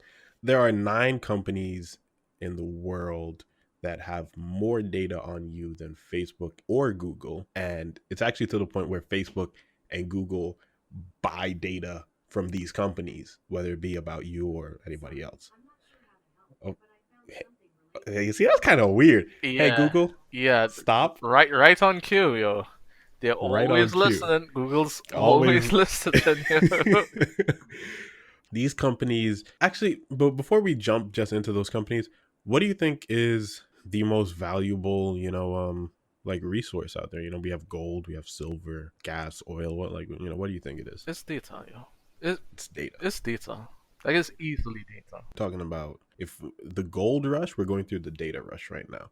And a lot of companies are benefiting big time off of your data, my data as well. Everybody who, if you have an online presence, even if it's ever so small, even if you think you're doing everything you can to be anonymous, you're not doing enough. Yeah, I mean, the thing is, to be completely anonymous it's not impossible. It is possible, but it's really, really inconvenient. You have to really inconvenience yourself to be invisible online. You need to use first of all, you need to use Linux, and with all due respect to all you Linux users out there, it is a very non-user friendly interface. I'm just gonna say that it's not the most user friendly interface. Okay? Yep. And chances are, if you want a lot of mainstream applications and so on, you're not going to be able to use it. Or if you are going to be able to use it, you're going to have to download something else that will kind of simulate it for you. Inconvenient. It's inconvenient. Yeah, and so it's not impossible to be, but in this day and age, we already know, like, we know that data is collected on us, but we don't really technically know what it is. But let's start talking about. Let's just go into it. The data that is collected on you, most of the time, is by, again, these 9 big companies around the world, and they're known as data brokers. So they're they're entities that collect information about consumers and sell that data back to companies or even other data brokers. And the thing is, they can also sell it to individuals. Yeah, that when you sent me that, I that concerned me the most. That you could send it to individuals, and there are sites that you can go to search up that info. Yep. Obviously, most of the times they're behind paywalls because that's obviously how they make their money. But the fact is, if you know somebody's first name and last name, chances are you could find out almost most of their data if you're willing to pay for it. And there's a lot of stuff on, like, you may think like, oh, it's just like your email address and like your name and stuff. There's a lot of stuff that they collect. Like going through the list here, okay, there's your name, or there's also your previously used names. You can get your address, your social security number, your birth date, the dates of your family members. They can get your race, religion, marital status, stuff like where you were employed, your educational background. They can even get like your criminal record. Mm-hmm. And the thing with these things is like, okay, like a lot of sites, they would like, if you don't know your password, they'll ask you for your security question. If you have all this info, someone who searched up your data could guess your security question. Yep. I mean, there are people who do that without even looking for this information. There's something called social hacking that is, instead of actually, what we would call brute force hacking, where it's like you're either guessing the password many, many, many times, it's a computer running an algorithm that is just, it's doing 1 2 3 4, and then it's like, okay, 1 2 3 5, and then okay, 1 2 3 6, and it's just repeating, and that's brute force. Hmm. And most of the times what they would do is they would essentially copy your system, whatever it be, your phone, whatever.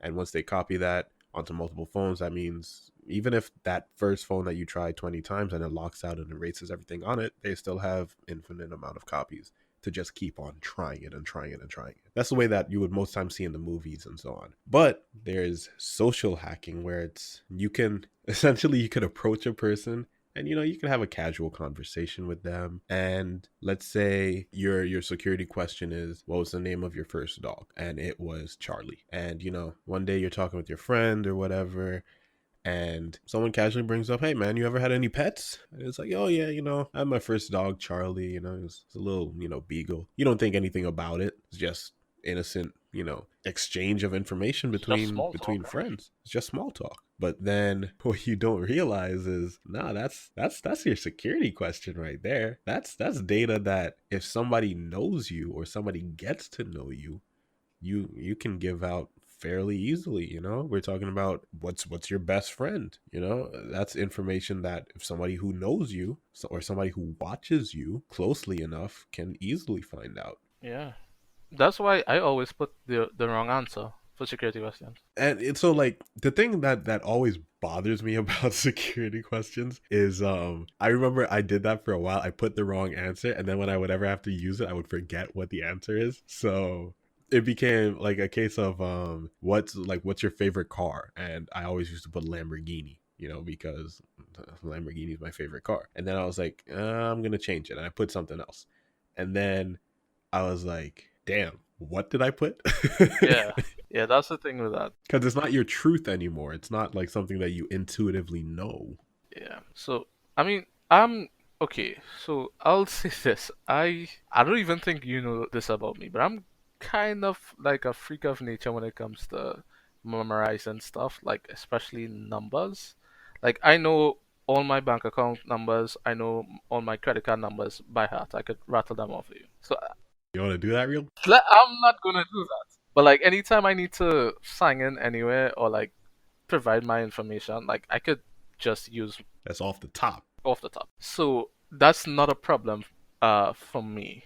But for a lot of people, yeah, that's an issue. And Yeah. so what something that you could do is just like okay, like if it's something for your bank, the security question like what's your favorite color? You just probably just put the color of your bank building, Ah, or that's something. smart. Yeah, something like yeah, just something like that, so that it doesn't like. I mean, if the color of your bank building is your favorite color, then well, Sucks for you. sucks. But something that I've also been doing recently, especially since I started using a password manager, which is thinking about it, Lifesaver. this is yeah, it's a lifesaver. But thinking about what I'm doing is it's kind of risky. I could get locked out of my accounts, but I'll just use the password manager to generate a next password in this for the security question. So I'll just Are have you two serious? passwords. Yeah, And that's like a randomly generated string of characters. So if it's what's your favorite car, it'll be like XY capital W Z X3 4 underscore X2. Yeah, and it's like, yeah, yep, I know that car. That's my favorite car right there. yep. The X two. It's a classic. It's actually my dream car. Don't even ask how much it costs. It's priceless. But yeah, I've been doing that recently because like especially like doing research for this has made me really paranoid. Yeah, yeah. The amount of stuff that's out there and it's innocuous the way the data gets shared. Hmm. Like it's just like basic interactions or just like basic. You might just like something or Yep. just go on a different Facebook page that you normally do and like something. And that data from these data brokers, they have that. And you know the crazy thing too is you would think, okay, yeah, I understand they track like what I click on a site. So like let's say I'm browsing Facebook and I'm scrolling and then I see like an ad and then I click that ad. Yeah, it's like okay, yeah, they track that. They don't just track that, they also track the movement of your mouse. They track the way you move your mouse. They track so that and that helps them know what areas you're more prone to click on because it's closer and all of that kind of stuff. They kind of know what generally part of the screen that you're looking at due to your mouse activity and so on. I think they also do search engines, right? Like your search results Yeah. and stuff. Yeah, of course. So I think I was reading on one of the articles that yeah, I was reading on one of the articles from either from Vice or Wired.com that if you search something like let's say you search like let's say you're doing a school research product for biology or something and you search heart disease. These companies, they would send this to like your because insurance agencies and stuff, they purchase this information just to have on you, just to know like if you go into insurance agency to get covered, they have They this know what they're dealing with. yeah, they know what they're dealing with. And they have this info, maybe, and it kind of looks like, oh, you were searching up heart disease. They're not going to tell you that they know you were searching up heart disease, but the algorithm is going to say, hey, this person may be at risk of heart Or disease, may know somebody who, or like may be connected to somebody, aka a family member who might be at risk for heart disease. and it would affect your rate. Yeah. So it's not like nothing is happening with with this data. This is their collection is affecting your personal life. You may not know it directly, but it is affecting your personal life. Yeah, for sure. I mean, and that's just for data that might be speculated. A lot more data that might be hardcore. So if you've ever taken a 23andMe, the DNA test is, so you see what your lineage is, you see where your family's from and all of that. Those companies sell that data as well. And I remember the first time when 23andMe came out with it and Ancestry came out with Ancestry DNA. I was like, "Oh, that's dope. I want to do that." And then my dad was like, "Yeah, I don't know about having a company have my DNA on file somewhere." And I'm not gonna lie, for a long time I didn't understand. Up until last year, I wanted to do 23andMe. I just didn't feel like spending like the $100 on it. And now it's like, Hell no. Yeah, I like I could go to a doctor and find out, yeah, what I'm like. We're all, I wouldn't say we're all, but a lot of people have genetic predispositions towards certain diseases. It can be Alzheimer's, it could be diabetes, it could be just you're a bigger person, you put on weight easier. All of this is written into your DNA.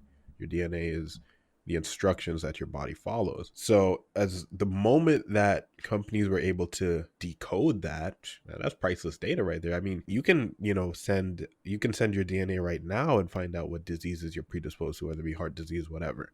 Now, yeah, you might know, okay, my grandfather died of, I don't know, my grandfather had diabetes or something. You might know that, but this will tell you for fact if this can be part of your future. yeah.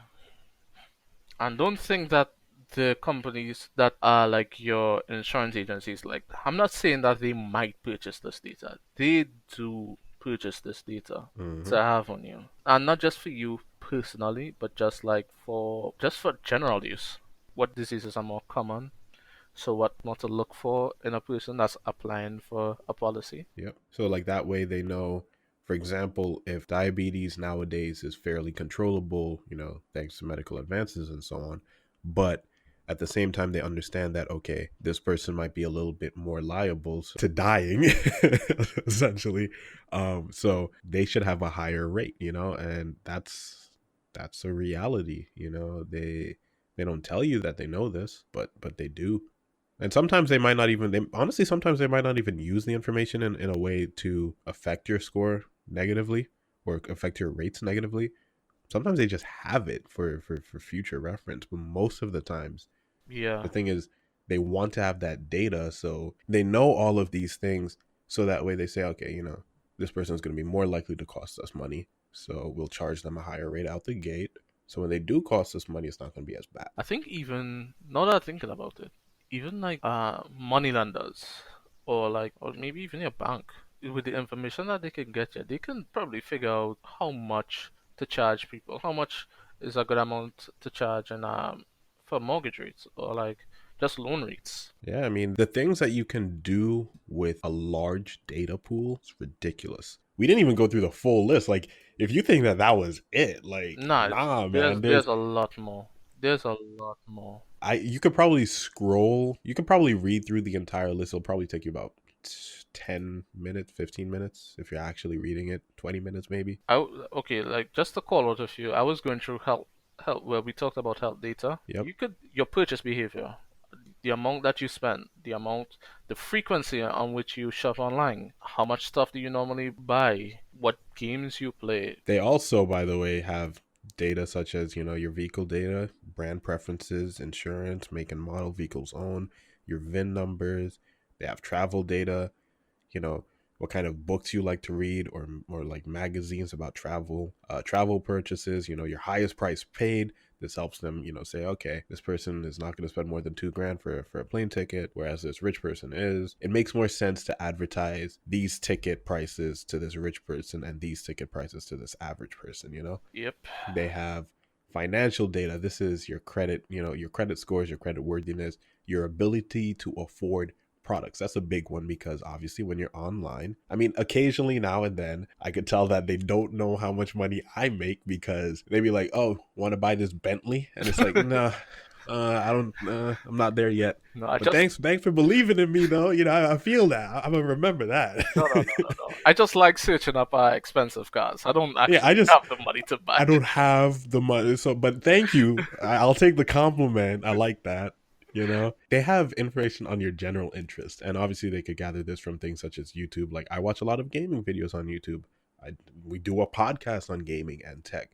They know I like gaming and tech, so a lot of the ads I get on Instagram are for things related to gaming and tech, Yeah, with the occasional, self care, like beard oils and stuff like that. a lot of what I've been getting, especially on Instagram, is like my style of clothing, like my exact style of Damn. clothing. Yeah, they have your apparel preferences, man. Because I've been looking through stuff and I'm like, I'm not seeing a single thing here that I wouldn't buy if I saw it in a store. Yeah. And then they could tell if you're a pet owner. So Mm-hmm. you know when like how people like there's memes about this. How people say like I was just talking about this in real life and then an ad popped up on Facebook or something. Yep. And it's because of these data brokers. They have this info. They have the info from they have all this info from your life that you don't even think about how they can get it, but it's just your search history and your likes and Mm-hmm. the way you move your mouse. Wow. And also the amount of time that you spend, like, so if you're browsing through Instagram and you fly past a picture of a dog with no concern, they probably know that you don't really like dogs, or you probably don't care. They're not going to keep showing you things about dogs. They're going to show you things about cats. So it's all that kind of stuff. Now, you know what the big thing is? So Google recently, about a month ago, maybe a month and a half ago, acquired Fitbit. Fitbit is, as most of you might know, it's like a watch that you can wear. It's a fitness tracker that you wear. It's like a watch you put on your wrist, and it allows you to track your fitness. And Google buying that, damn. um, and Google buying that. You gotta Yo, whisper. stop You that. gotta All whisper right. it. And Google buying that. You gotta censor the word Google because you're gonna activate listeners. Yeah, I know, Voice. right? Like, if you're listening to this on a speaker, I apologize. And especially, you know what? Actually, just for kicks, hey Siri. But Alexa, what's up, Alexa? Hey Alexa, Alexa, what's popping? You know, you're welcome, um, everyone. yeah, you're welcome. We know you love us.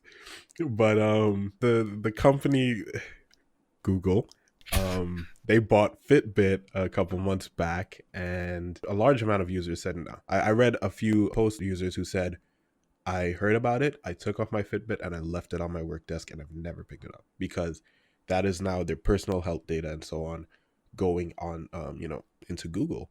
And Google says, we're not going to interfere with any operations of Fitbit and all of that stuff, but let's be realistic here. Yeah, okay, but that's a non-quote though. Like, okay, we're not gonna interfere with their operations, but okay, but you still have the data, right? Yeah. And that's what you really bought them for. Mm-hmm. And I mean, health data is, man, nothing is worth more than your life. So health data is massive. And the reality is, health is it's something that you can track. You can start to narrow down certain diseases, certain disabilities, and so on, just by tracking things such as blood pressure throughout the day, heart rate. If you're sedentary or not, you know that you're sedentary. If your heart rate is pretty low all day, you're not moving a lot. All of these things can start to point towards predispositions in certain things. And then they just partner up with an insurance company, and they start selling that data to them, and now boom, you have new insurance rates. Yeah. And the deal marketers is like, you don't need to do any medicals, We won't make you do a medical. You know how tedious those things are. They're time consuming. Yeah, because you don't need a medical because we already know everything about you. You know it. I wouldn't be surprised if Google Health became a thing in the next couple of years. Isn't that already a thing? I have no idea. I thought I that wouldn't was be already a surprised. thing. I thought that was a I thing mean, but I'm with talking about like a health insurance company run oh, by like Google. okay. Like I'd be like, damn, like that's crazy. One company that I will say is surprisingly fighting for user privacy. I was kind of surprised about it, especially when it comes to health. Apple's pretty. I guess they're as forthcoming as they can be in terms of keeping health data private, because the Apple Watch is a giant platform that a lot of people use, and it does track health related things. And Apple is pretty adamant on, no, this data is under lock and key. We don't share it anywhere. And I'm kind of like, all right, what I mean? It seems like Apple is actually like one company. Like, obviously I see Apple in the news for a lot of the things. I don't see Apple in the news for anything about data. Yeah, I would say that. As much as we were ripping on them earlier, privacy has Their been. prices are ridiculous, but their privacy, I'd say they're pretty solid about that.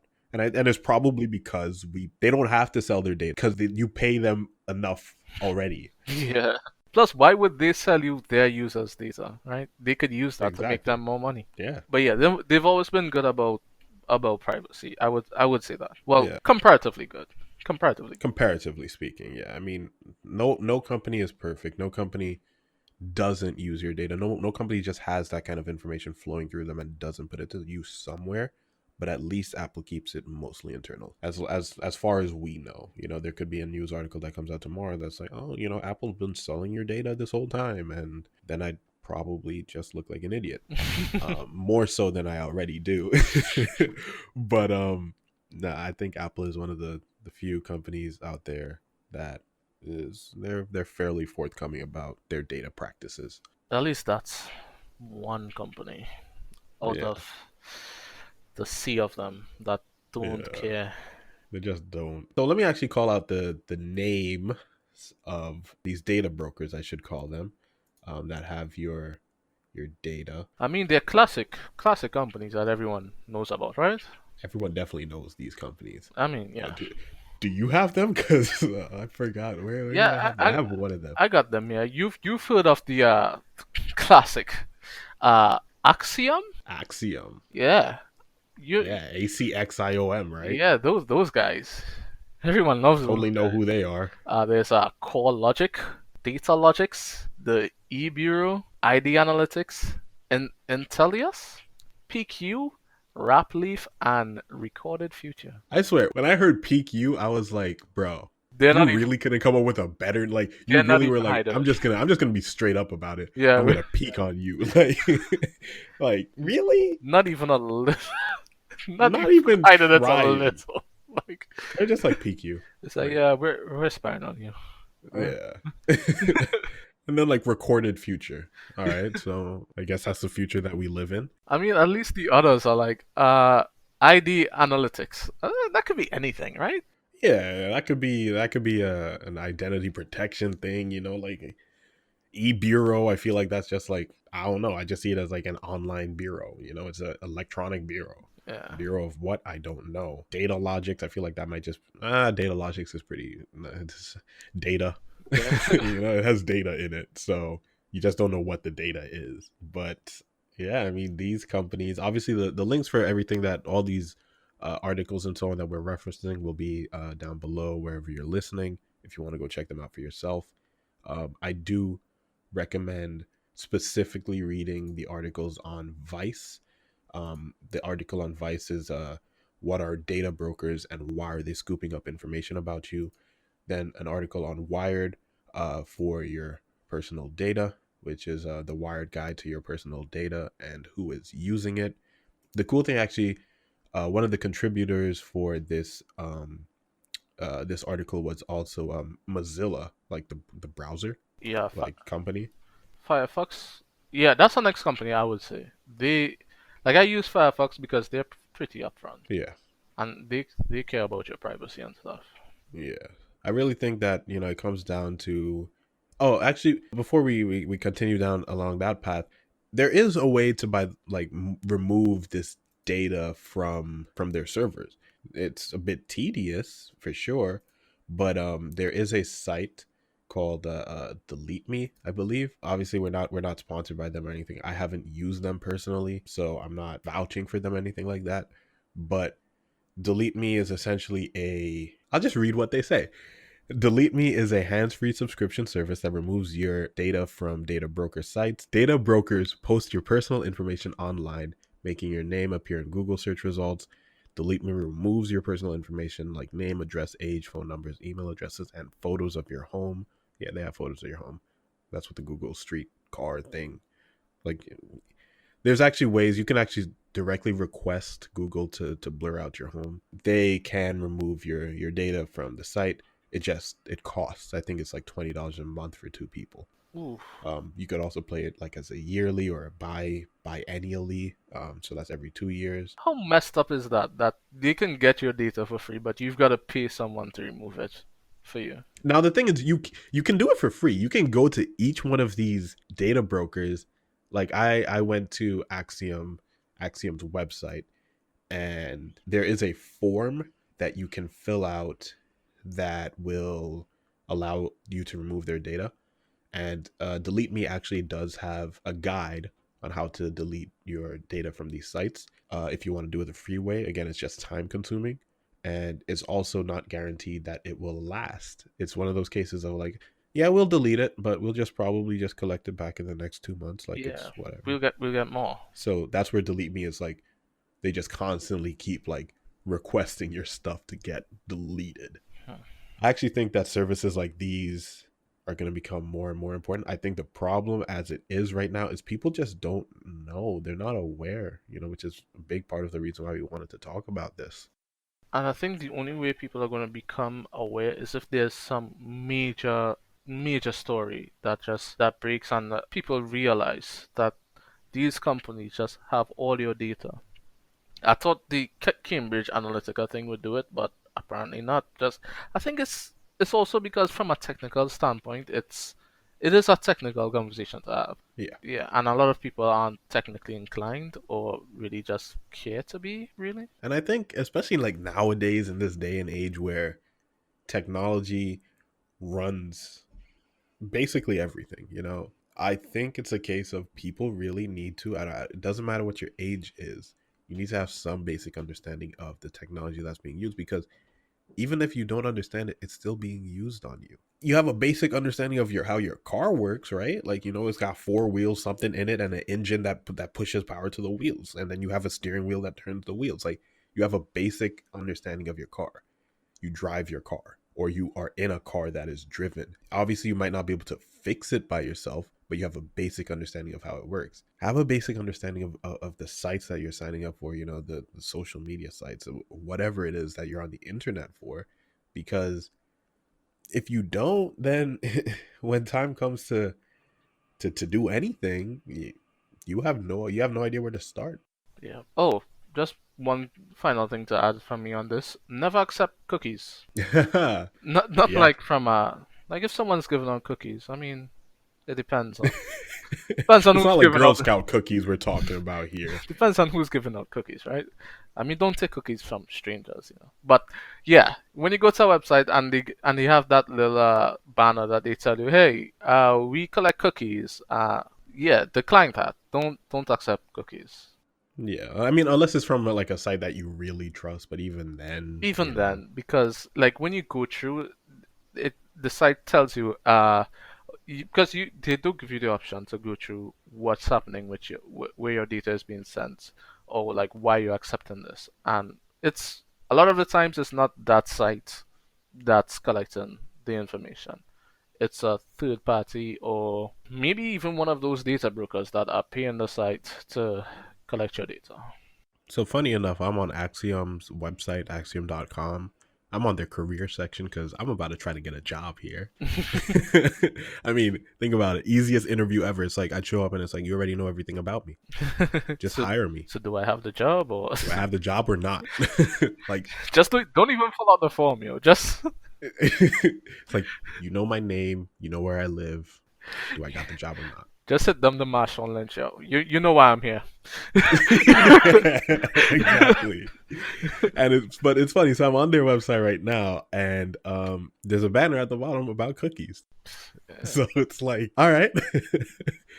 And the funny thing I find about this website, it's like it looks like one of the friendliest companies in the world. Like I'm on it, and it's like the employees are there and they're all smiling, and it's just like yeah, if they only really knew. But I think, unfortunately, the change that what's going to need to happen for things with data to change is something really bad is going to have to happen. Yeah, it needs to have like a major breach or something like that. Like, and the thing is, major breaches already happen like on a fairly regular basis. Major breaches, there's a few of them a year now. A major breach that has real life implications for a lot of people. I think that's what's gonna cause people to be more alert online. Yeah, I mean, that's the sad thing. Apparently we only learn through pain as the human race in general. But definitely check out those articles down below. They're really important. Take your online security very important.